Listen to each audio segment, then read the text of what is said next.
আজকে হচ্ছে স্পেশালি মাছের তেল দিয়ে উচ্ছের তরকারি।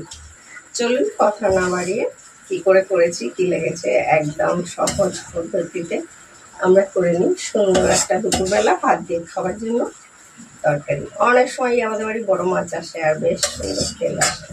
তেলটা কী করবো, তখন অনেক রকমই করা যায়। এরকমভাবে একটা উচ্ছে তরকারি করলে খুব ভালো লাগে খেতে। অনেক সময় কিন্তু অনেকে খেতে চায় না। চলুন তবে কথা না বাড়িয়ে করে নিই। পুরো ভিডিওটা দেখার অনুরোধ রইল সব পাই। আগে উচ্ছে চচ্চড়ির জন্য নিয়ে নিয়েছি। উচ্ছে কুচিয়ে নিয়েছি বেশ, আর ডুমো করে আলু, একটু বেগুন আর দুটো পেঁয়াজ। আর এই যে খুব সুন্দর মাছের তেলটা দিয়েছে, এত সুন্দর মাছের তেলটা অনেকটা, তাই বলি এরকমভাবে উচ্ছেটাই করে নিই, আপনাদের সঙ্গে শেয়ারও করে নিই। বৃষ্টির দিনে বৃষ্টিতে ভিজে ভিজে চান করে এনেছে। এনেছে অনেকটা কাতলা মাছ এনেছে, আর কাতলা মাছটা প্রচুর তেল বেরিয়েছে, এত তেল বেরিয়েছে তেলটা আনতে চায় না। আমি বলি নিয়ে আসবো, উচ্ছে দিয়ে এমনি চচ্চড়ি করলে কত হয়ে গেছে। দিয়ে দেবো 5 ফোড়ন। এবার দিয়ে দেবো উচ্ছেটা, বেশ একটু গরম ছাড়লে উচ্ছেটা দেবো 5 ফোড়নে।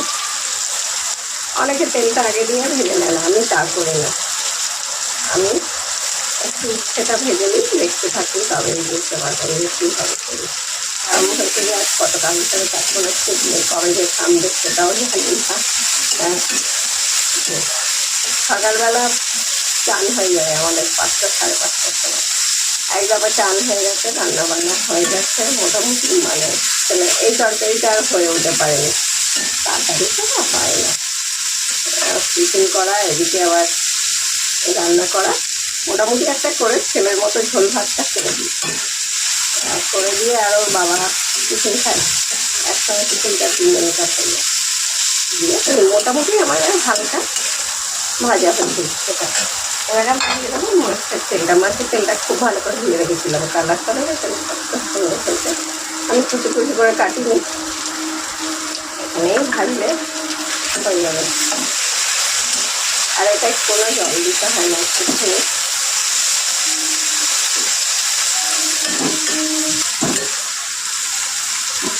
এতে সব ভাজা হয়ে যাবে। এবার বেগুনটা ছাড়া দিয়ে দেবো, পেঁয়াজ আর আলুটা। বেগুনটা একটু পরে দেবো, আর সঙ্গে দেবো 2টো কাঁচা লঙ্কা একটু ফাটিয়ে।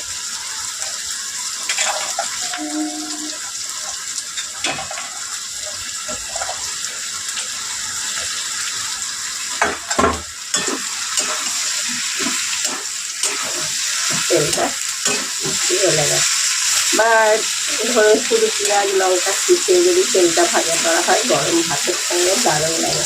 আর আমার কাছে একটুখানি বেসন দিয়ে, বেসন কাঁচা লঙ্কা পেঁয়াজ কুচিয়ে বড়া করতে, সেটাও কিন্তু দুর্দান্ত লাগে।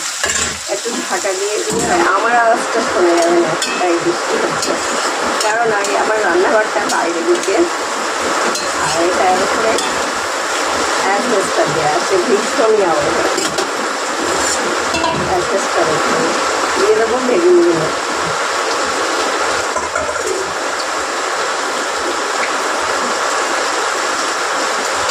এবার দিয়ে দেবো হলুদ,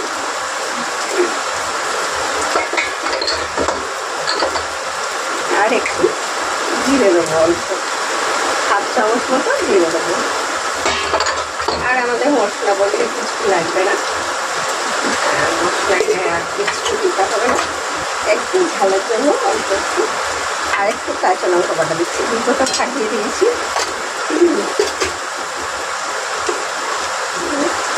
আর স্বাদ অনুযায়ী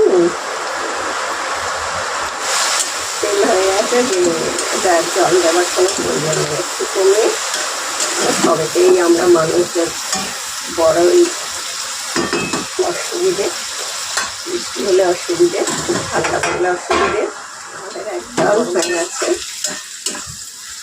ইচ্ছে তরকারিটা। গেছে সময় চলে গেছে সব, কোনো জল দিতে হবে না, সময়ও লাগবে না, আর তেলটা একদম গলে মিশে গেছে, যে ছোট ছোট করার কোনো দরকার নেই। পরিষ্কার করে একটু ধুয়ে নেবেন ভালো করে তেলটাকে।